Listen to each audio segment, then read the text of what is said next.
मदीने की हवा से जन्नती बू आती है, खाके पाके मदीना में नूर जन्नत चमकती है।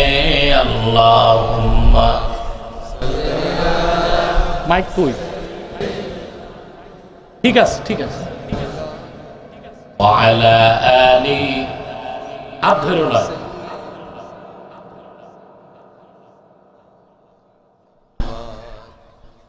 মুহাম্মাদুন রাসূলুল্লাহ সাল্লাল্লাহু আলাইহি ওয়াসাল্লাম খাতামাল্লাহু বিহিন নুবুওয়া ওয়া হাকামান লা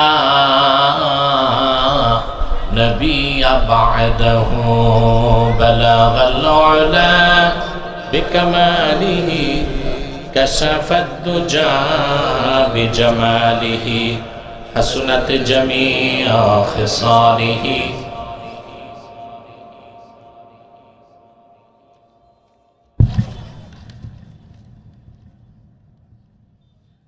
مرحوم الحاج কারামত আলী বিশ্বাস মরহুমের 15তম এবং মরহুমা আনোয়ারা বেগমের 7ম বার্ষিক ইসালে সোয়াব মাহফিল উপলক্ষে আয়োজিত আজকের দুদিন ব্যাপী মাহফিলের দ্বিতীয় দিবসের সম্মানিত সভাপতি জনাব তৌহিদুর রহমান বিশ্বাস, বারাকাল্লাহু ফি উমরি। উপস্থিত উলামায়ে কেরাম, তুলাবায়ে এজাম, বিভিন্ন প্রান্ত থেকে দুপুরবেলা চরম ব্যস্ততায় আজকের মহতি মাহফিলে যারা উপস্থিত হয়েছেন, স্বেচ্ছায় সানন্দে স্বতঃস্ফূর্তভাবে মনের আনন্দে শুধুমাত্র কোরআন কারীমের দুর্বার টানে প্রবল আকর্ষণে তাদের সকলকে অন্তরের অন্তঃস্থল থেকে জ্ঞাপন করছে মোবারক।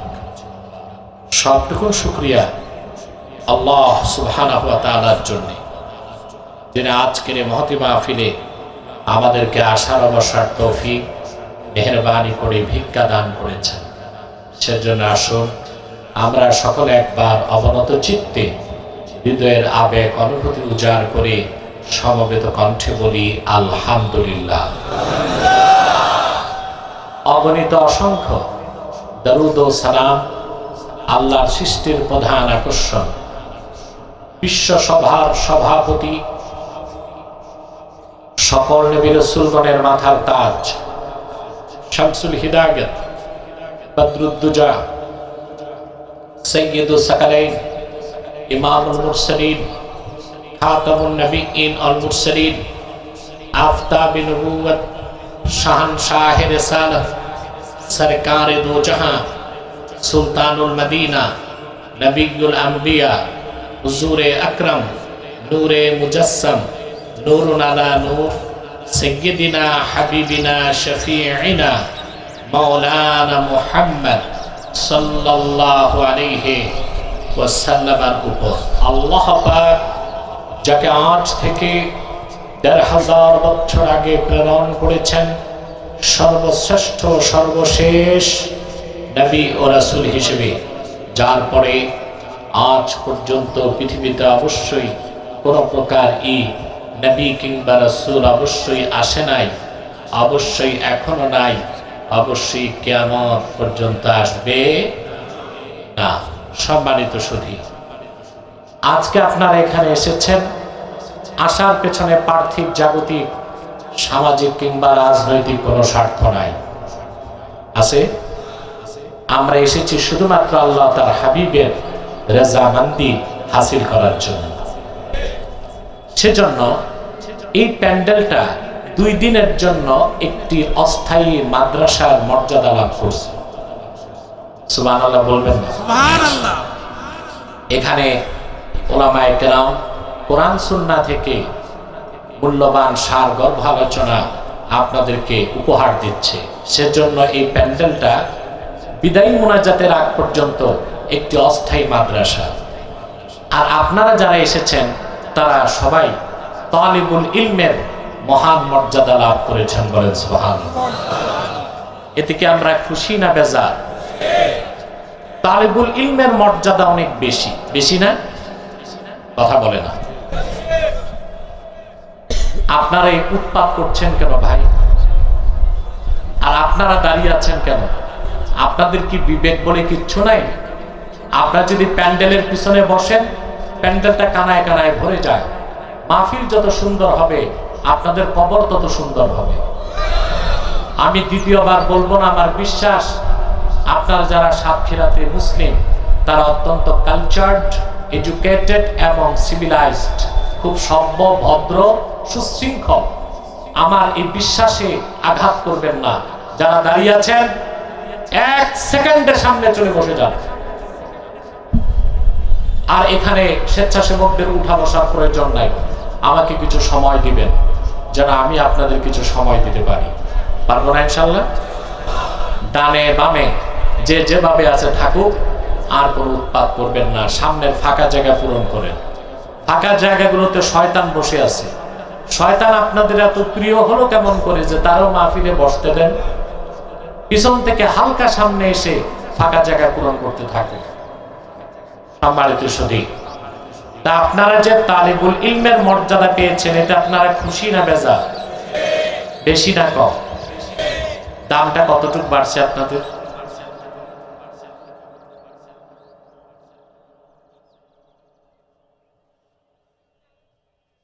আল্লাহর হস্তে চুপ থাকেন। কোন মেলাতে আসেন নাই, মাহফিলে আসছেন, কথা বলবেন না। মর্যাদাটা কতটুকু বেড়েছে আপনাদের? আল্লাহর হাবিব ইরশাদ করেছেন, ওয়া ইন্নাল মালাইকাতা লাতাদাউ আজনিহাতাহা রিদান লিতালিবিল ইলম। ইমানদার যখন কোরআন হাদিসের ইলম শিখার জন্য ঘর থেকে বের হয়ে যায়, আল্লাহর রহমতের ফেরেশতারা তাদের পদতলে তাদের নূরের পাখা বিছায় দেয়। এতে আমরা খুশি না বেজার?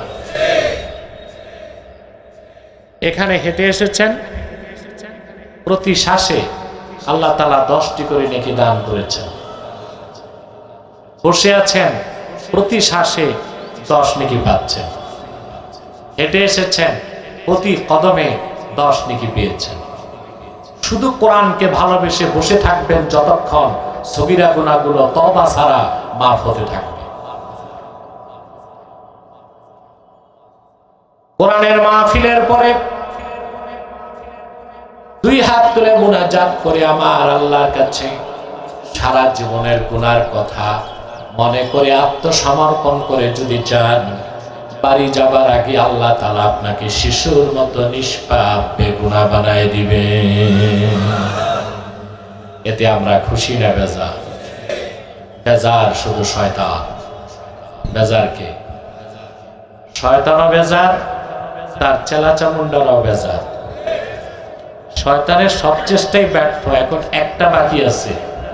আজকের দিনের পর্বে একটা মুনাজাত হবে না আসরের আগে, এর আগে শয়তান চেষ্টা করবে উঠাতে। আমরা ন্যাক নিয়ত করে শয়তানের নাপাক গালে একটি চপেটা ঘাত করতে চাই। রাজি আছেন? সবাই রাজি?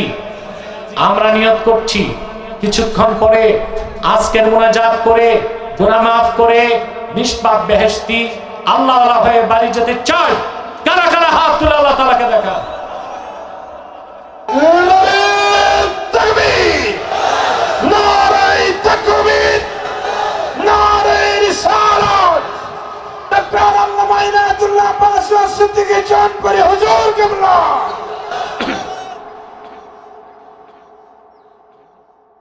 এখন বন্ধ তো? এত স্লোগান দিয়েন না, পরে আমি কথা বলতে পারবো না। আধা ঘন্টা পর স্লোগানের টাইম আসবে ইনশাআল্লাহ। তা আসুন আমরা আলোচনায় প্রবেশ করি। আমার সঙ্গে আপনারাও পড়বেন, পারবেন না? আমরা আজকে তেলাওয়াত করেছি সূরা বাকারা থেকে। কোন সূরা বলুন তো? কোরআন শরীফের সবচেয়ে দীর্ঘ সূরার নাম কি? এই একটি সূরাতে আছে 286 খানা আয়াত। এই সূরাটির তাৎপর্য, মাহাত্ম্য, গুরুত্ব কত বেশি তা বোঝার জন্য আমি একটা তথ্য দিচ্ছি। তাফসীরের কিতাবে এসেছে, ওয়াকাফা আবু বকর রাদিয়াল্লাহু তাআলা আনহু 8 সানা ফি সূরাতিল বাকারা। আবু বকর রাদিয়াল্লাহু তাআলা আনহু সূরা বাকারাটা বুঝতে 8 বছর সময় লেগেছে। আল্লাহ বলবেন, ভাই আমি কি মাহফিলে না কবরস্থানে? আপনারা যদি একটু দূরে আছেন, মরে তো যান নাই, আমাকে সাপোর্ট দিতে হবে, পারবেন না? সিদ্দিকে আকবরের সূরা বাকারা বুঝতে লেগেছে 8 বছর। প্রাণ খুলে বলি সুবহানাল্লাহ। কে সিদ্দিকে আকবর? যিনি নিজে ছিলেন কুরাইশী, রাসূলুল্লাহর শ্রেষ্ঠ সাহাবী। 1000 বছর আগে 17 জন উচ্চ শিক্ষিত মানুষের একজন হযরত আবু বকর সিদ্দিক।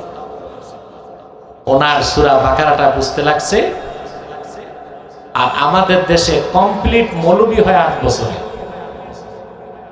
ঠিক কিনা? তো সিদ্দিকে আকবরের 8 বছর কেন লাগছে তার একটা কারণও আছে।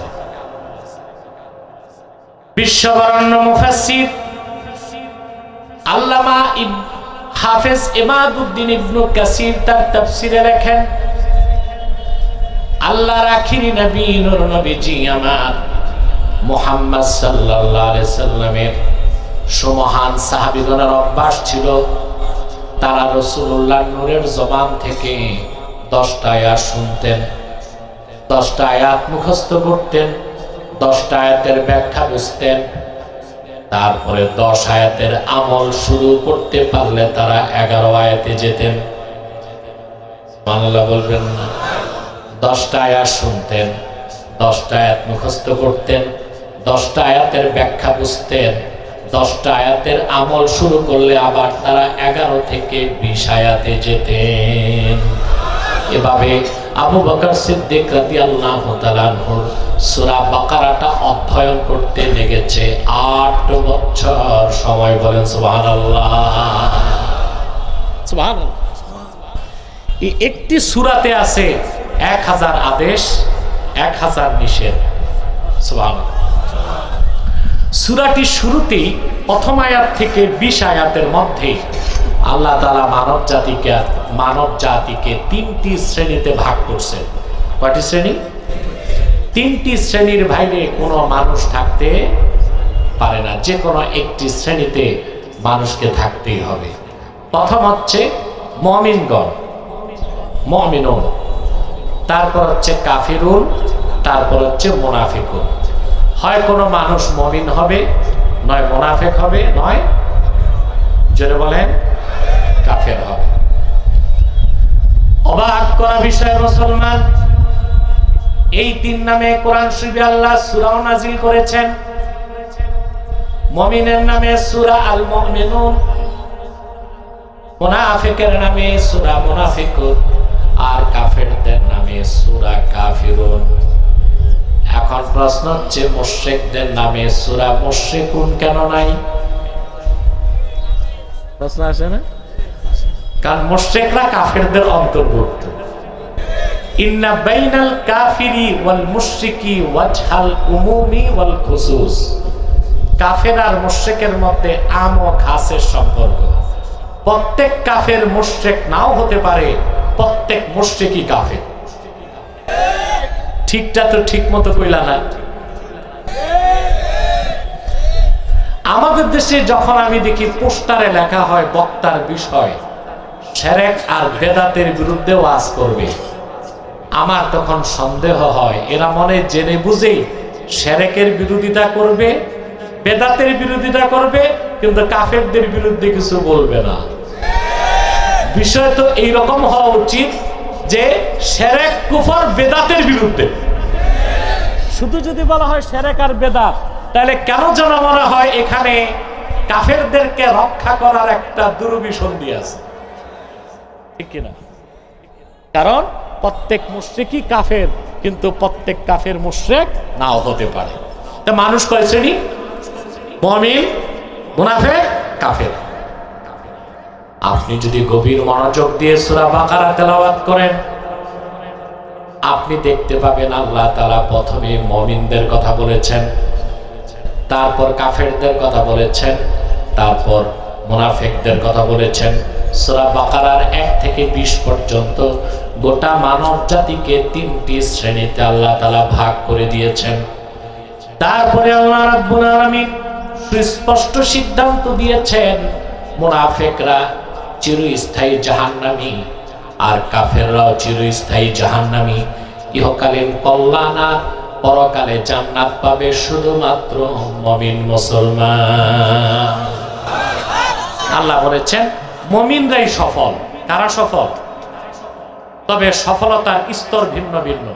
যে শুধু মুমিন, ঈমান আছে আমল নাই, সেও সফল। আর যার ঈমান আছে নেক আমল আছে, সে পূর্ণ সফল। সবাই কি এক গ্রেডে পাশ করে? কথা বলে না। যারা ফেল করে তাদের কোনো গ্রেড নাই, আছে? কথা বলে না। ফেল, ঠিক কিনা? পাশ করলে গ্রেড হয়। আপনার এখন, আমাদের সময় কোনো গ্রেডিং ছিল না, এখন জিপিএ 5 কি কি আছে, এখন তো পরীক্ষায় উঠে গেছে, একেবারে শিক্ষা ব্যবস্থার অবস্থা কেরোসিন। যাক, সেদিকে নাই গেলাম, কিন্তু এখনো প্রোগ্রেসনেস, প্রতিভা যাচাই করার একটা কোনো ব্যবস্থা আছে, আছে না? কথা বলে না। তো মুমিনরাই সফল, কাফেরদের কোনো সফলতা নাই। মনে রাখবেন, প্রতিটি মানুষ সৃষ্টিগতভাবেই সফলতার কাঙ্গাল। সবাই সফলতা চায়। মানুষ তো মানুষ, ইতর প্রাণীগুলো আছে না, এগুলো কিন্তু সফলতা চায়, চায় না? ছোট্ট একটা বাবুই পাখি আল্লাহ প্রদত্ত বুদ্ধি দিয়া, টেকনোলজি দিয়া একটি ক্ষুদ্র বাবুই পাখি সুনিপুণ দক্ষতায়, চমৎকার ছান্দসিকতায় গাছের মাথায় ঘর বানায়। ঘর বানাতে সে কতটা সফল দেখেন। বাংলাদেশে যত প্রকৌশল বিশ্ববিদ্যালয় আছে, কি বুয়েট, কি চুয়েট, কি কুয়েট, কি দুয়েট, কি রুয়েট, সব প্রকৌশল বিশ্ববিদ্যালয়ের ইঞ্জিনিয়ার গুলোকে এক জায়গায় আনলেও ক্ষুদ্র বাবুই পাখির ঘরের মতো একটা ঘর বানাতে পারবে না। পারবে? তাইলে বাবুই পাখি তার কাজে সফল। থাক ডাক্তার সাহেব, থাক, যে যেমনি আছে থাকুক, বসে। ওখানে যেসব মানুষগুলো বসতে পারতেছে না, অনেকে জিন্সের প্যান্ট লাগায় আসছে। এখন জিন্সের প্যান্ট এমন বেকায়দা, এটা কি সেলাই করে পা দেয় না পা দিয়া সেলাই করে? সুপারি গাছের মতো চিকন, বসতেও পারে না। বসলে বিপদ, বসতে বললেই তো চিচেন ফাঁক, বিপদ না? ওই রকম ছাড়া আরো কিছু লোক আছে, খান বাহাদুর, আসানুল্লাহ নাতিপুতি, এরাও তো বসবে না, দাঁড়াই থাক, সমস্যা কি আবার? আরে ভাই, আমাদের মাহফিলে মাঝে মধ্যে অমুসলিম হিন্দুরাও আসে, তারা বসে না, লজ্জা পায়। আমরা তাদের মনে করি দাঁড়ায় থাক। ওই রকম ছাড়া মুসলমান যারা আছেন আল্লাহর রাস্তে বসেন।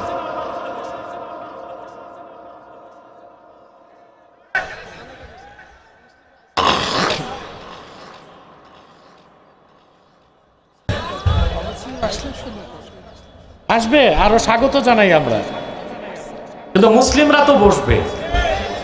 সম্মানিত সুধী, আলহামদুলিল্লাহ বলেন আলহামদুলিল্লাহ। বাবুই পাখি তার কাছে সফল কিনা? একটি মৌমাছির দিকে তাকান। খুদে একটি মৌমাছি আল্লাহ প্রদত্ত বুদ্ধি দিয়া, প্রযুক্তি দিয়া হাজার রঙের ফুল থেকে রস নেয়, বিষ নেয় না।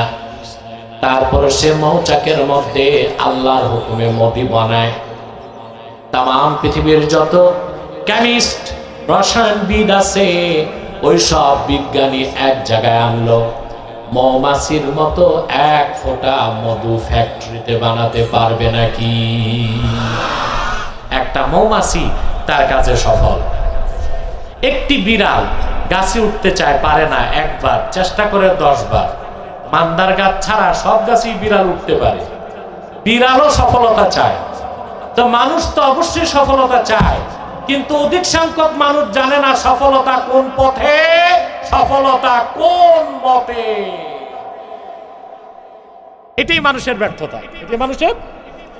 আল্লাহ রাব্বুল আলামিন মানব জাতির চূড়ান্ত সফলতার কথা বলতে যে আল্লাহ তাআলা বলেন হুদাল্লিল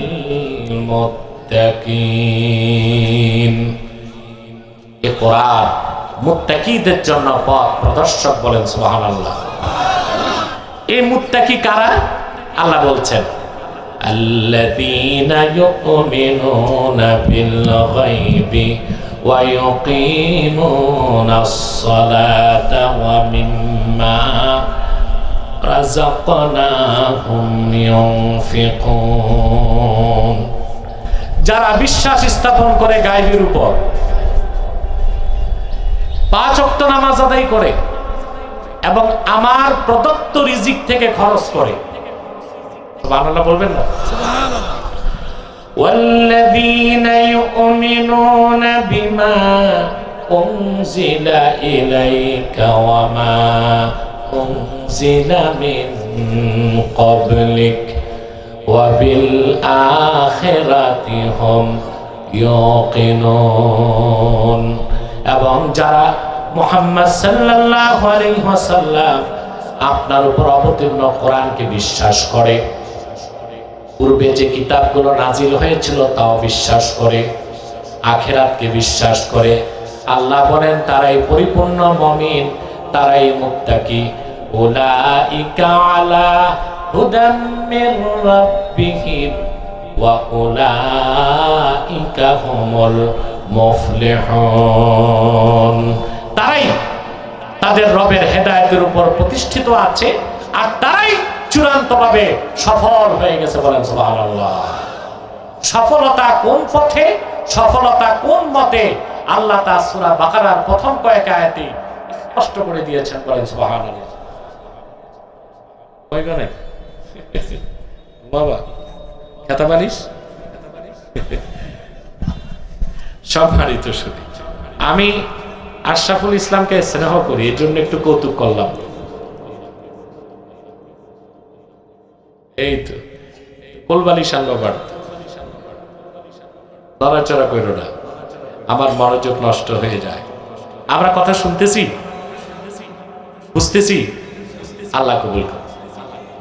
আসুন এবার ব্যাখ্যায় চলে যায়। আল্লাহ বললেন হুদাল্লিল মুত্তাকিন। হুদা শব্দটা এখানে ইসমুল মাসদার। কি ইসমুল মাসদার? ইউফিদু মা'না ইসমিল ফাইল। ইমাম ফখরুদ্দিন রাজি লেখেন এটা ইসমে ফাইলের অর্থ দিবে। হুদাল্লিল মুত্তাকিন মানে হাদিন লিল মুত্তাকিন, অর্থাৎ এই কোরআন মুত্তাকিদের জন্য পথ প্রদর্শক। সুবহানাল্লাহ বলে। তোমরা যারা অর্ধেক রোদে অর্ধেক ছায়ায়, এটা ক্ষতি হচ্ছে তোমাদের, এটা হাদিসে নিষেধ আসছে, এতে মারাত্মক রোগ হয় শরীরে। অর্ধেক রোদ অর্ধেক ছায়ায় বসবেন না, হয় পুরা ছায়ায় নয় পুরা রোদে। ১৫০০ বছর আগে রাসূলুল্লাহর এই হাদিস, তার সামনে ১৫০০ বছর পর বিজ্ঞান মাথা নত করে দিছে। ডাক্তার সাহেব বসা, উনি ভালো বুঝবে। আপনার শরীরে যদি অর্ধেক রোদ লাগে অর্ধেক ছায়া, তো টেম্পারেচার 2 রকম হবে না? কথা বলে না। তখন ব্লাড সার্কুলেশনের সমস্যা হবে, আপনার শরীর অসুস্থ হয়ে যাবে। এই জন্য আমি তাদেরকে বলছি পুরা রোদে বসুক না পুরা ছায়ায় বসুক। আমি আছি বিপদে, ছায়াও লাগে রোদও লাগে।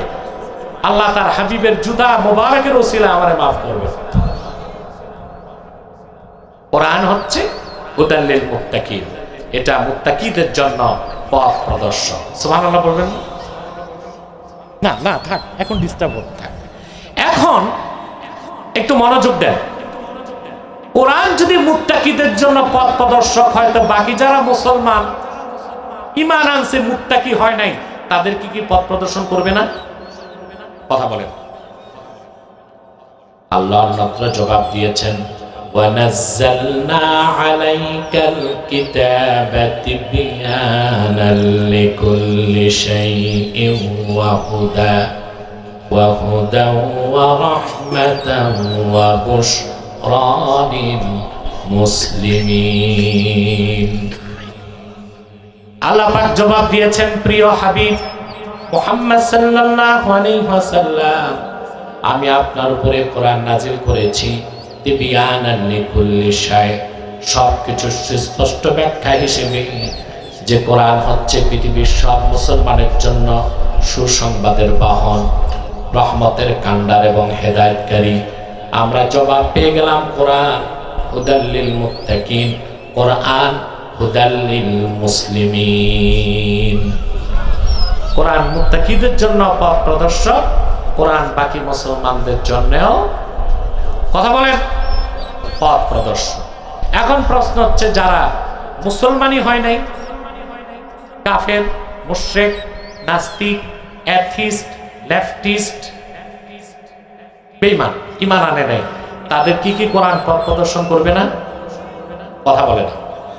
আল্লাহ জবাব দিয়েছেন, শাহরু রমাদানাল্লাযী উনজিলা ফীহিল কুরআন হুদাল লিন্নাস। রমজান মাসে কোরআন নাজিল হয়েছে, যে কোরআন পৃথিবীর সকল যুগের, দেশের, বর্ণের, বংশের মানুষের জন্য হেদায়েতকারী। আমরা তিনটি জবাব পেলাম, কোরআন হুদাল্লিল মুত্তাকিন, কোরআন হুদাল্লিল মুসলিমিন, কোরআন হুদাল্লিন নাস। পৃথিবীর সব মানুষের জন্য কোরআন হেদায়েতকারী, পৃথিবীর সব মুসলমানের জন্য কোরআন হেদায়েতকারী, পৃথিবীর সকল মুত্তাকি, পরহেজগার, আল্লাহ ওয়ালাদের জন্য কোরআন পথ প্রদর্শন। কথা বাহ্যিক কয় রকম? জোরে বলেন, জোরে কতি হবি? কয় রকম? 3 রকম, ঠিক কিনা? আমি সাতক্ষীরার ভাষা শিখে গেছি, আমার মাদ্রাসায় সাতক্ষীরার ছাত্র আছে, আমার ছাত্র আব্দুল্লাহ, আপনারা মুয়াজ্জিন লেখছেন, এখন সে আমাদের দরবার শরীফের মসজিদের ইমাম, এবং আমার ছাত্র হিসেবে আমি তাকে নিয়োগ দিছি আমাদের মাদ্রাসায়। সে এখন সিনিয়র শিক্ষক, হাদিস শরীফ পড়ায়, আলহামদুলিল্লাহ। আপনারা লিখে রাখছেন মুয়াজ্জিন, বাচ্চাকালে মুয়াজ্জিন ছিল, পড়াশোনা করে এখন সে মুফতি, আলহামদুলিল্লাহ। তো সাতক্ষীরার ছাত্র পেলেই আমি ওই সাতক্ষীরার ভাষা একটু বলি, যেন শিখতে পারি। হ্যাঁ, কিছু কিছু হচ্ছে নাকি? হ্যাঁ, হতিছে? আচ্ছা, হতিছে, আলহামদুলিল্লাহ। সম্মানিত সুধী, তো যে কথা বলছিলাম, যে আল্লাহর কথা বাহ্যিক কয়রকম লাগলো? কোরআন হুদাল্লিল মুত্তাকিন, হুদাল্লিল মুসলিমিন, হুদাল্লিন নাস। তা আল্লাহ 3টা শ্রেণী বিন্যাস করলেন কেন? প্রশ্ন আসে না? শুরুতেই তো বলতে পারতেন আলিফ লাম মিম যালিকাল কিতাবু লা রাইবা ফীহি হুদাল লিন-নাস। যদি বলতেন নাস মানে মানুষ, ওই মানুষের মধ্যে সব আছে, শ্বেতাঙ্গ, কৃষ্ণাঙ্গ, আস্তিক, নাস্তিক, মুমিন, কাফের, তাওহীদবাদী, মুশরিক, সব ছিল না? কেন তিনি 3টা স্তরে কথা বললেন? বিশ্ববরণ্য মুফাসসির কাজী বায়জাবি তাফসীর বায়জাবিতে ব্যাখ্যা লিখেছেন, আল্লাহ তাআলা 3টি স্তরে কথা বলেছেন মানব জাতিকে একটা মেসেজ দেবার জন্য। পৃথিবীর সব মানুষ যারা কাফের, মুশরিক, বেঈমান, তারাও আল্লাহর কোরআন থেকে উপকার লাভ করতে পারবে, কিন্তু সবচেয়ে বেশি কোরআনের উপকারে ধন্য হবে তারা যারা মুসলিম হবে।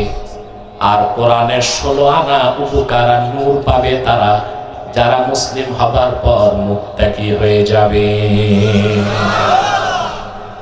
আমরা এতটুকু আলোচনা প্রায় 40 মিনিট চলে গেছে, বসছি আমি আধা ঘন্টা পার হয়েছে, কিন্তু আমরা এতক্ষণে কি শিখলাম? যে আমরা যদি সফলতা চাই, তা আমাদের প্রথম হতে হবে মুমিন, তারপর খাঁটি মুসলিম হয়ে মুত্তাকি। যদি মুত্তাকি হয়ে যায়, তাহলে আমরা সফল, ইহকালে পাবো কল্যাণ, পরকালে বিনা আযাবে, কম হিসাবে ফার্স্ট চান্সে জান্নাত। এখানে একটা ব্যাখ্যা দিতে হবে। আল্লাহর হাবিবের প্রত্যেক ইমানদার উম্মত যত বড় গুনাহগার হোক, ইমান আছে, আমলনামায় শিরক নাই, কুফর নাই, রাসূলুল্লাহর ওই উম্মতটা কোনো একদিন জান্নাত পাবে। তো কাফেরদের দৃষ্টিকোণ থেকে এটা সফলতা না? কথা বলেন। আরে ভাই, আমি আরেকটু বুঝাই, বুঝবেন নি? কথা বলেন। মুমিনদের সাথে আল্লাহর ব্যবসা আছে। কার ব্যবসা? বাংলাদেশে কিছু বুদ্ধিজীবী নামের বুইফোর আতেল আছে, বিজাতিদের দালাল। এরা বাংলাদেশের জন্য প্রিন্সিপাল ক্রাইসিস। এদের কোনো দল নাই। যে সরকার ক্ষমতায়, ওই সরকারের দালালি করাই তাদের কাজ। এরকম কিছু দালাল মৌলবীও আছে, দালাল পীরও আছে, দালাল বুদ্ধিজীবীও আছে। আমরা কিন্তু বুদ্ধিজীবী বুঝি না। আমরা মনে করি বুদ্ধি বিক্রি করে খায় সেই বুদ্ধিজীবী নাকি? কৃষিকাজ করলে কৃষিজীবী, মাছ বেচলে মৎস্যজীবী, পেশা থাকলে পেশাজীবী, বুদ্ধি বেচলে না। না, ইন্টেলেকচুয়াল বুদ্ধিবৃত্তিক ভাবে জাতিকে নেতৃত্ব দেওয়া বুদ্ধিজীবীর কাজ। সে বুদ্ধিজীবী আলেমও হইতে পারে, ডাক্তারও হইতে পারে, ইঞ্জিনিয়ারও হইতে পারে, প্রফেসরও হইতে পারে। কিন্তু পুরা কপাল, আমরা যত বুদ্ধিজীবী পাইছি এগুলোর মাথার বাইরেও খালি, ভিতরেও খালি। বাইরে যে খালি, মাথা সাফ, সাফা চাট, চুল নাই। বুদ্ধির ঠেলায় চুল গেছে। সিটি স্ক্যান করলে দেখা যাবে বাইরেও কিছু নাই, মাথার ভিতরেও কিছু নাই। দুপুরবেলা যদি সরিষার তেল দিয়া বের হয়, মনে হবে পিতলের ঘটিটা চকচক করতেছে।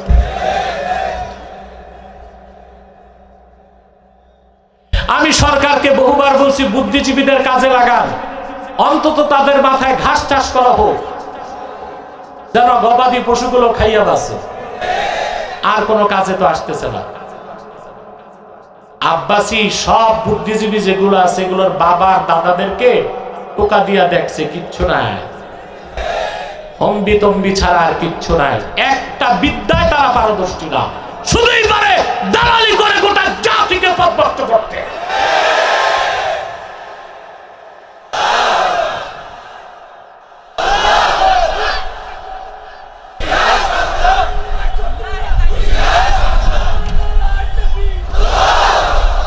সম্মানিত সুধী, প্রত্যেক তারা আমাদেরকে, বুদ্ধিজীবীরা আমাদেরকে, আলেম ওলামাকে বলে আমরা ধর্ম ব্যবসায়ী, বলে না? আমরা ধর্ম ব্যবসায়ী না, আমরা ধর্মের জন্য নিবেদিত প্রাণ। তবে আমরা ব্যবসায়ী, আমাদের ব্যবসা, আমাদের মালিক আল্লাহর সাথে। আর বুদ্ধিজীবী, তোমাদের ব্যবসা হচ্ছে ইসরায়েলের সাথে, ব্রিটেনের সাথে, দিল্লির সাথে, ইহুদিদের সাথে।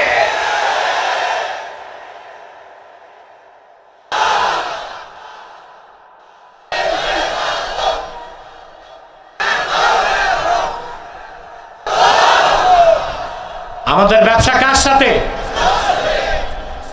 কোরআন কারিমে আল্লাহ রাব্বুল আলামিন বলেন, ইয়া আইয়ুহাল্লাযীনা আমানু হাল আদুল্লুকুম আলা তিজারাতিন তুনজিকুম মিন আযাবিন আলীম তু'মিনুনা বিল্লাহি ওয়া রাসূলিহি وتجاهدون في سبيل الله بأموالكم وأنفسكم ذلكم خير لكم إن كنتم تعلمون।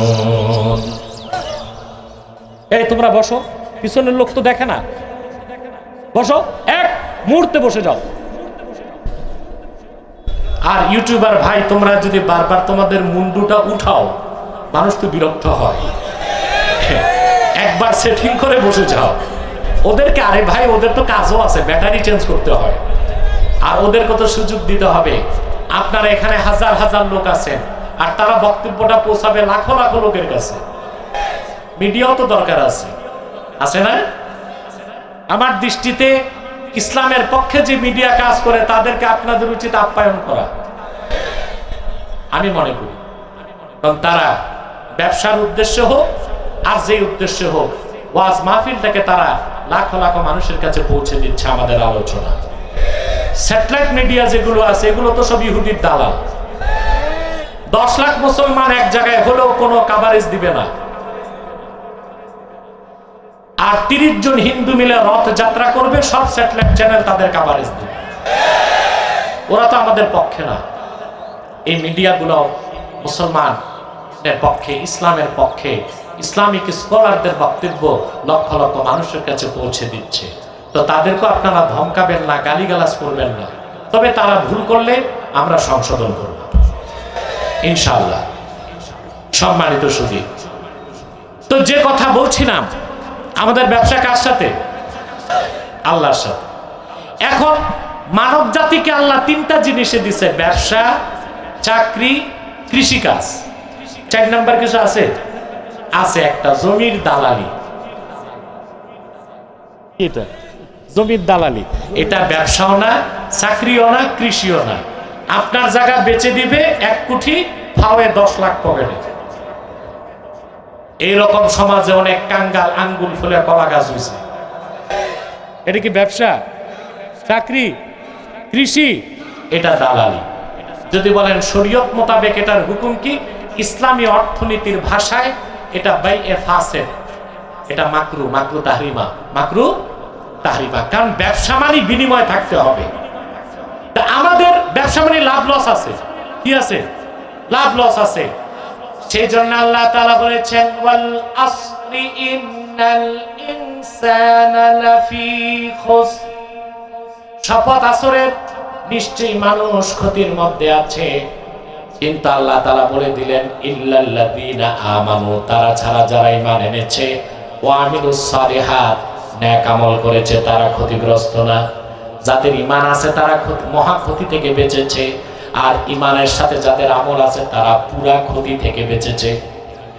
যাদের ঈমান আছে তারা বড় ক্ষতি থেকে বেঁচেছে, আর যাদের ঈমানের সাথে আমল আছে তারা ব্যবসায় পুরা লাভবান, তারা পুরা ক্ষতি থেকে বেঁচেছে, পুরোপুরি ব্যবসায় লাভবান হয়ে গেছে।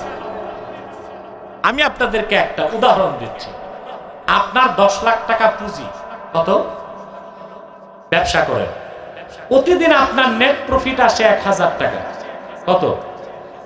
ঘটনাচক্রে 3 দিন হয়ে গেছে হরতাল। হরতাল তো বুঝেন আপনারা? কথা বলেন। বাঙালির চেয়ে বেশি হরতাল বুঝবে কারা? দেশ স্বাধীনের পর যতবার হরতাল হয়েছে বাংলাদেশে, পশ্চিমা দুনিয়ায় 200 বছরও হরতাল হয় না এরকম।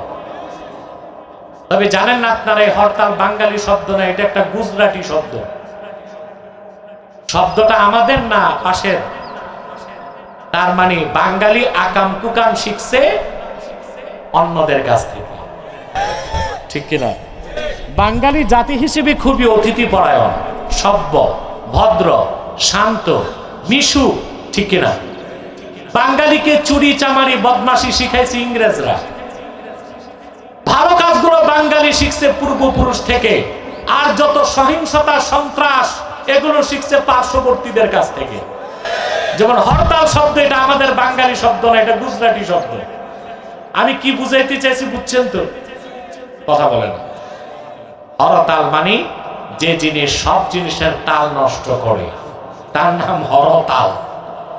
একটি রাষ্ট্রের ইকোনমিক্যাল স্টেবিলিটি, অর্থনৈতিক গতি ঠিক রাখতে 4টা জিনিস লাগে: ইম্পোর্ট, এক্সপোর্ট, প্রোডাক্ট এবং ট্রান্সপোর্ট। আমদানি, রপ্তানি, উৎপাদন, পরিবহন। হরতাল দিলে এই 4 জিনিসের তাল নষ্ট হয়, তখন দেশের অর্থনীতিতে লাল বাতি জ্বলে। তবে হরতাল নিয়ে বাংলাদেশে ফতুয়া 2 রকম। সরকারি দলে থাকলে হরতাল নাজায়েজ, বিরোধী দলে থাকলে হরতাল জায়েজ। যাক, আমি আর সেদিক যাচ্ছি না, মানে যা বাস্তব সত্য। সরকারি দলে থাকলে হরতাল কি? নাজায়েজ, আর বিরোধী দলে থাকলে জায়েজ। বাকি সরকারি দলও কিছু মুফতি আছে, বিরোধী দল মুফতি আছে, ওনারা বাকি ফতুয়া দিবে, আমি আসলটা দিলাম। হরতাল 3 দিন হলো, মাস শেষে আপনি দেখলেন আপনার প্রফিট হয়েছে 27,000 টাকা। লস কত? কথা বলে না। ব্যবসায় ক্ষতি হয়েছে না? কেমন ক্ষতি? লাভের ক্ষতি। কেমন ক্ষতি? আবার আপনি 10 লাখ টাকার মাল বোঝাই করলেন সাতক্ষীরা থেকে, মাল যাবে ঢাকা কাপ্তান বাজার। ভাঙ্গা পার হবার পরে দুর্বৃত্ত পেট্রোল বোমা মারল, আগুনে জ্বলে ট্রাক, সামান, ড্রাইভার, হেল্পার সব অঙ্গার। এটা কেমন ক্ষতি? পুরাই ক্ষতি, আগাগোড়াই ক্ষতি, পুরাই লস। চালানো গেছে, লাভও গেছে। কাফের মুশরিকের আগাগোড়াই ক্ষতি, পরকালে জাহান্নাম ছাড়া নাই গতি। আবার বলছি, কাফের মুশরিকের আগাগোড়াই ক্ষতি, পরকালে জাহান্নাম ছাড়া নাই কোনো গতি। কিন্তু যে ব্যক্তি ঈমান এনে মুসলমান হয়ে যাবে, সে ব্যবসার পুঁজি পেয়ে গেল, তার নাম ঈমান। যদি তার আমল নামায় নেক আমল একটাও না থাকে, ঈমানের দৌলত সিনায় নিয়ে কবরে যায়, আল্লাহ তাআলা শাস্তি দেবার পরও কোনো একদিন তাকে জান্নাত দিবেন। সুবহানাল্লাহ। কোন একদিন তাকে জান্নাত দিবেন। এটা আল্লাহ রসুলের সাথে আল্লাহর চুক্তি। আল্লাহু আকবার। আল্লাহ রাব্বুল আলামিন সূরা দুহাতে বলেন, ওয়াদ-দুহা ওয়াল-লাইলি ইযা সাজা মা ওয়াদ্দা'আকা রাব্বুকা ওয়া মা ক্বালা ওয়ালাল আখিরাতু খায়রুন লাকা মিনাল উলা ওয়ালাসাওফা ইউ'তিকা রাব্বুকা ফাতারদা। হাবিব মুহাম্মদ সাল্লাল্লাহু আলাইহি ওয়াসাল্লাম, আপনার রব আল্লাহ আখিরাতে আপনাকে এত বেশি নেয়ামত দিবেন, আপনি রাসূল রাজি হয়ে যাবেন। এই আয়াতের তাফসীরে, তাফসীর কুরতুবী 10ম খণ্ডে আল্লামা ইমাম কুরতুবী রাহমাতুল্লাহ হাদিস নকল করেছেন। হিসাব নিকাশের পরে মুমিনরা চলে যাবে জান্নাতে, কাফেররা চলে যাবে জাহান্নামে। আল্লাহ রাব্বুল আলামিন জান্নাতুল ফেরদাউসে আপন দোস্ত মুহাম্মদ সাল্লাল্লাহু আলাইহি ওয়াসাল্লামকে 1000 নূরের প্রাসাদ দান করবেন।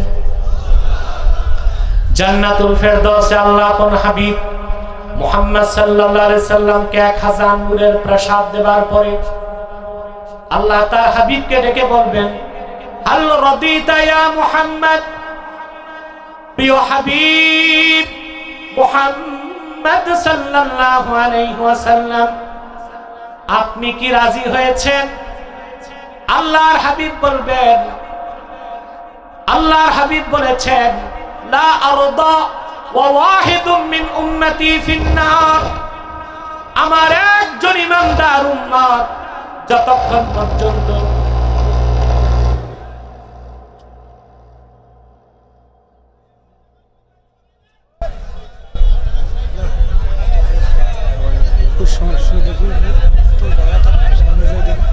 আপনারা এই জায়গাটা কেন ই করছে? ওখানে দুইটা লোক পাঠায়, সেটিং যদি একবার নষ্ট হয় তো দীর্ঘ সময় লাগবে। আপনারা উঠতেছেন কেন? এত বিশৃঙ্খলা করলে হয় না। যারা আউলিয়া কেরাম,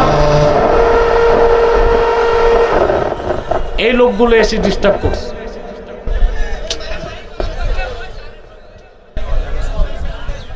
উঠেন উঠেন, আপনারা এখান থেকে উঠেন, পিছে চলে যান।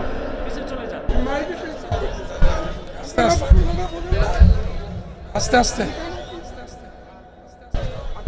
আচ্ছা, একজন যাক। সম্মানিত সুধী, এত সুন্দর একটা পরিবেশকে আপনারা যারা নষ্ট করছেন, কবরের ভয় নাই? বাস বসে গেছে, বসে থাক, নড়াচড়া করবে না। মাইকম্যান সাউন্ডটা একটু বাড়ায় দাও আর ধরো না, তোমার তো মাথায় টুপি নাই, আমার তো মনে উজুও নাই। এরা ওয়াজেও যায় আবার ডিজে পার্টিতেও যায়, বাস আর ধরো না, 3 হাত দূরে থাকো, কারণ মাইক ব্যান্ডে একটা চুলকানি থাকে একটু পর পর ধরা, একটু দূরে থাকো, ডিস্টার্ব হলে ধরো। হ্যাঁ, আর এখানে কাউকে আসতে দিবেন না। সম্মানিত শুধু কথা শুনতেছেন, রাসূলুল্লাহ ওয়াদা করেছেন, লা আরদা ওয়া ওয়াহিদুম মিন উম্মতি ফিন্নার, আমার একজন ইমানদার উম্মত যতক্ষণ জাহান্নামে থাকবে আমি রাসূল রাজি হব না।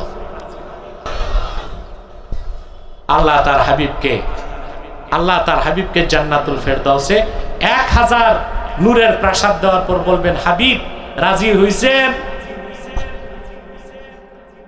আল্লাহর প্রিয় হাবিব ডেকে বলবেন, রব্বুল আলামিন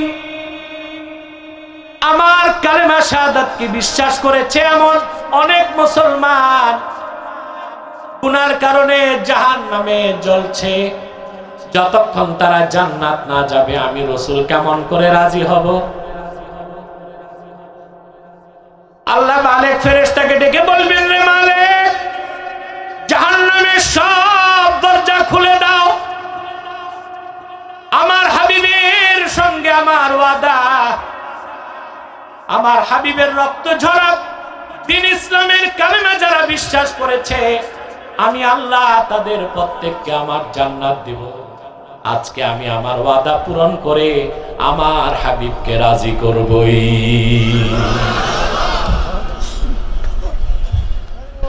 ইবনে মাজাহ আরবের ছাপ, প্রথম খণ্ড, 60 পৃষ্ঠা।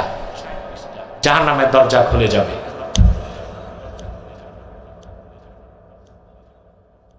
অবাক হবেন মুসলমান, জান্নাতীরা জান্নাতের থেকে তাকায় দেখবে গুনাহগার মুমিন মুসলমানরা জাহান্নামে জ্বলছে, কারো হাঁটু পর্যন্ত জ্বলছে, কারো কোমর পর্যন্ত জ্বলছে, কারো থুতনি পর্যন্ত জ্বলছে। উম্মতে মুহাম্মাদি বুক ভরা আশা রাখবেন, ওয়ালা তাকুলুন নারু সুওয়ারাহুম, কোন একজন ইমানদার উম্মতে মুহাম্মাদির চেহারায় জাহান্নামের আগুন লাগবে না।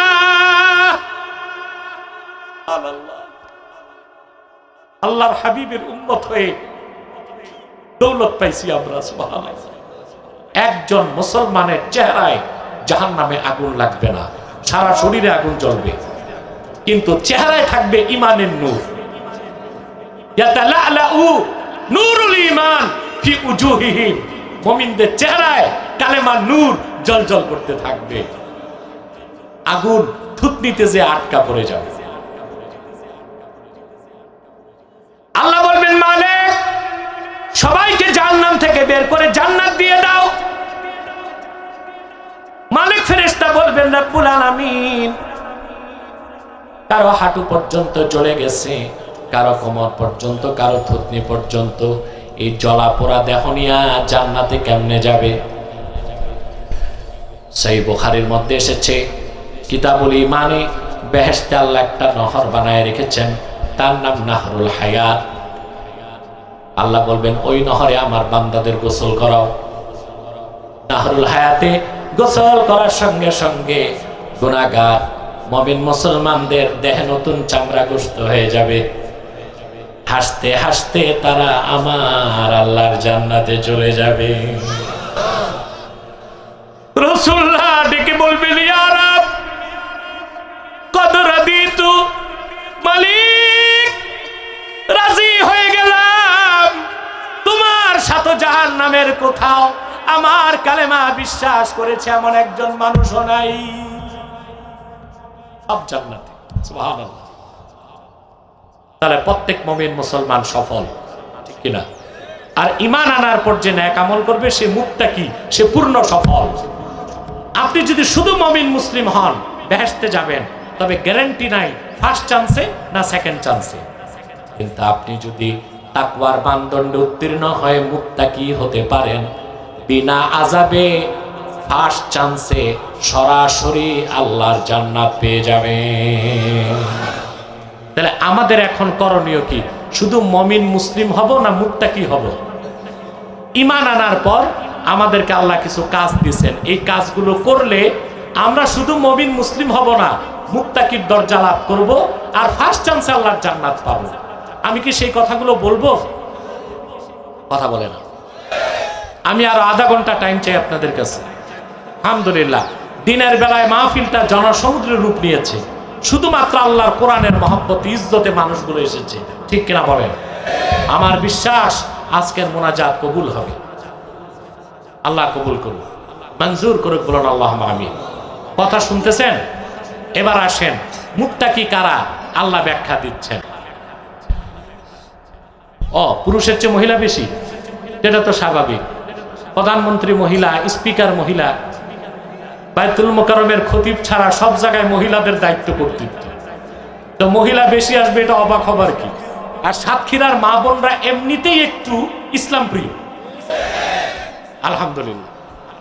হ্যাঁ, আমি জানি না মহিলাদের প্যান্ডেল কোন দিক, পিছনে যাক, তারা শুনতেছে।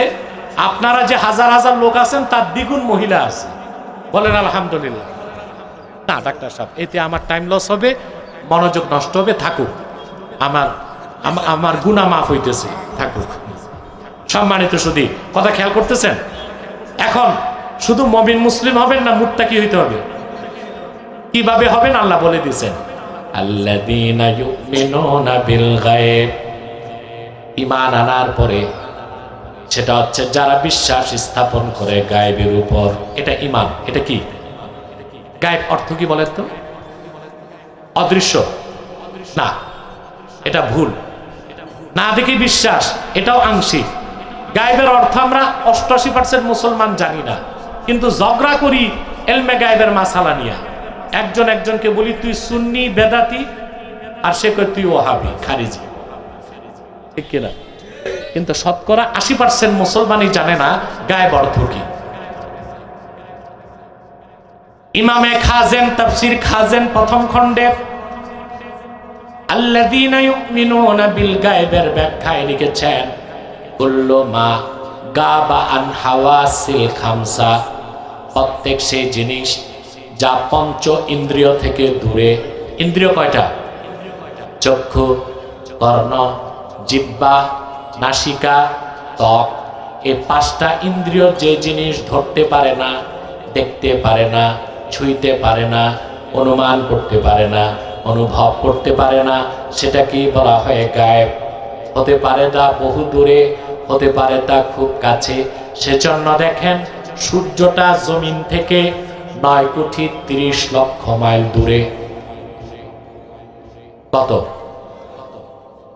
প্রায় 15 কোটি কিলোমিটার। আলোর গতি সেকেন্ডে 1,86,000 মাইল। আর সূর্য উদিত হবার পর পৃথিবীতে আলো আসতে টাইম লাগে 8 মিনিট 20 সেকেন্ড। কতক্ষণ? গতি কত সেকেন্ডে? 1,86,000 মাইল। আর সূর্য আমাদের থেকে 9,30,00,000 মাইল দূরে। এই জন্য পৃথিবীতে সূর্যের আলো আসতে লাগে 8 মিনিট 20 সেকেন্ড। এত দূরের সূর্যটা কি গায়েব? আমাদের চক্ষু ধরছে, চামড়া ধরছে, এই জন্য এটা গায়েব হয় নাই। অদৃশ্যকে গায়েব বলা হয় না। অদৃশ্য যদি গায়েব হয়, এই যে বাতাস, আমরা অক্সিজেনকে ইনহেল করি, কার্বন ডাই অক্সাইডকে এক্সহেল করি, ঠিক না? এটা কি দৃশ্যমান না অদৃশ্য? অদৃশ্য। তো অদৃশ্য যদি গায়েব হয় তো নাক দিয়ে ঢুকে কি? প্রশ্ন আসে না? তাহলে অদৃশ্যকে, মহিলা এখানে আসবে না, আমি বলবো, বলে দিব। বাচ্চার নামটা রাখো, আমি বলে দিব। সম্মানিত সুধী, কথা খেয়াল করতেছেন? তাহলে অদৃশ্যকে গায়েব বলা হবে না। গায়েব কোনটা? পঞ্চেন্দ্রিয় যা ধরতে পারে না, অনুমান করতে পারে না, অনুভব করতে পারে না, তাকে বলা হয় গায়েব। সেজন্য 9,30,00,000 মাইল দূরের সূর্যটা গায়েব হয় নাই, কিন্তু 3.5 হাত নিচের কবরটা। মুমিনের কবর জান্নাতের টুকরা, কাফেরের কবর জাহান্নামের টুকরা। কবর দেশে মজা আছে, সাজা আছে, সুখ আছে, কান্না আছে, তর্জন আছে, গর্জন আছে। আমরা কি শুনতে পাই? 3.5 হাত নিচের কবরে সুখ আছে, শান্তি আছে, তর্জন আছে, গর্জন আছে, আমরা কেন শুনি না? কারণ সেটা আলমে বারজাখ, কবর জগৎ, সেটা গায়বের সাথে সম্পর্ক রাখে। ঠিকটা ঠিক মতো কইলেন না? গায়েব বুঝতেছেন? কবর কি তর্জন গর্জন হয় না? কথা বলে না, হয়। আমরা শুনি না কেন? হাদিস, আল্লাহর হাবিব বলেছেন, মুমিনকে কবরে রাখার পর, সওয়াল জবাবের পর, মাটি একটা চাপ দেয় ডান থেকে, মাটি একটা চাপ দেয় বাম থেকে। মানুষটা এত জোরে চিৎকার দেয়, দুনিয়ার পূব থেকে পশ্চিমে আওয়াজ চলে যায়, কিন্তু জিন আর মানুষ শোনে না। সুবহানাল্লাহ। রাসূলুল্লাহর এই হাদিসের কাছেও বর্তমান বিজ্ঞান ১৫০০ বছর পরে মাথা নত করে দিছে। মানুষের শ্রবণ শক্তি 20 সেকেন্ড থেকে 20,000 সেকেন্ডে, 20 থেকে 20,000। আওয়াজ পাইছেন? পাইছেন? কেন? আমি পদার্থে আঘাত করছি, এটা বাতাসে কম্পন সৃষ্টি করছে, আওয়াজটা ভাসতে ভাসতে আপনার কানে গেছে। পদার্থ বিজ্ঞান বলে কোন বস্তুর কম্পন যদি সেকেন্ডে 20-এর কম হয়, ওই আওয়াজ মানুষ শুনবে না। আবার কোন বস্তুর কম্পন যদি সেকেন্ডে 20,000-এর বেশি হয়, সেই তীব্র আওয়াজও মানুষ শুনবে না। এই জন্য শব্দের চেয়ে কোন বস্তুর গতি যখন 6 গুণ বেশি হয়, কয় গুণ? ওইটাকে বলে সুপারসনিক। আর যখন 12 গুণ বেশি হয়, ওইটাকে বলে হাইপারসনিক। তখন সনিক বুম, সে তীব্র আওয়াজ মানুষ শুনতে পায় না। বিজ্ঞান পাইছে ১৫০০ বছর পরে, হাদিস আমাদের শিখাই দিছে ১৫০০ বছর আগে। কবরে মানুষ যখন চিৎকার দেয়, সেই আওয়াজটা তো সেকেন্ডে 20 কোটিরও বেশি। সেই জন্য বিজ্ঞান এটা মানতে বাধ্য, কবরের আওয়াজ কোনো মানুষ শুনতে পাবে না। সুবহানাল্লাহ বলবেন। কবরে মাটি চাপ দেয় কি করে? এই হাদিস শুনে আম্মা জান আয়েশা রাদিয়াল্লাহু তাআলা আনহা কান্না করতে লাগছেন। রাসূলুল্লাহ বলছেন, কাঁদতেছো কেন, কান্না করছো কেন? আম্মা জান আয়েশা বলছেন, তাহলে আপনার ঈমানদার উম্মতের কি হবে? উনি তো আমাদের মা ছিলেন, সন্তানদের জন্য মায়া ছিল না? কথা বলে না। আল্লাহর হাবিব বলেছেন, আয়েশা, ঈমানদার উম্মতকেও মাটি চাপ দিবে, কিন্তু কাফেরকে যে চাপ দিবে সেই চাপ আর আমার ঈমানদার উম্মতকে মাটি যে চাপ দিবে একরকম চাপ হবে না। আমার ঈমানদার উম্মতের জন্য কবরের মাটির চাপ হবে কা উম্মতিশ শাফাকাতি ইয়াশকু আলাইহা ইবনুহা সাগীরুস সুদা। আমার ঈমানদার উম্মতের জন্য কবরের মাটির চাপ হবে দয়ালু মায়ের হাতের নরম চাপের মতোই। সুবহানাল্লাহ। ছোট একটা বাচ্চা মাথা ব্যথা নিয়ে মায়ের কাছে যখন আসে, মা তখন সন্তানের মাথাটা সিনার মধ্যে রেখে নরম হাতে আস্তে আস্তে চেপে দেয় মাথা। মায়ের হাতের কোমল চাপে ছোট্ট বাচ্চা মায়ের শীতল বুকে আরামে ঘুমায় যায় কিনা বলেন? ঈমানদার কালেমায় বিশ্বাসীকে কবরের মাটি যখন চাপ দিবে, মায়ের নরম হাতের নরম চাপের মতোই কবরে আরাম পেয়ে মুমিন বান্দা ঘুমায় যাবে।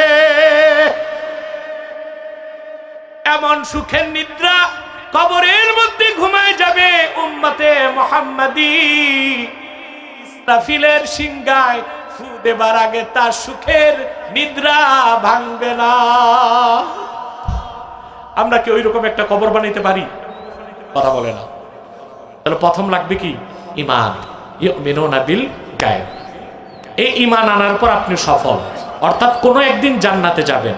কিন্তু আপনি যদি বাকি কাজ করেন, তাহলে আপনি শুধু মুমিন না, খাঁটি মুসলিম, আপনার নাম মুত্তাকি। তখন আপনি 1 সেকেন্ডের জন্য জাহান্নামে যাবেন না।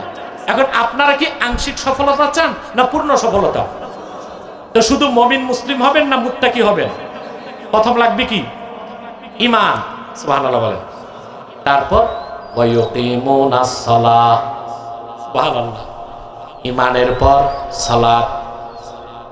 যার ঈমান আছে নামাজ নাই, তাকে কাফের বলতে পারি না, কিন্তু তাকে মুসলিম বলারও তো সুযোগ নাই। কথা বলেন।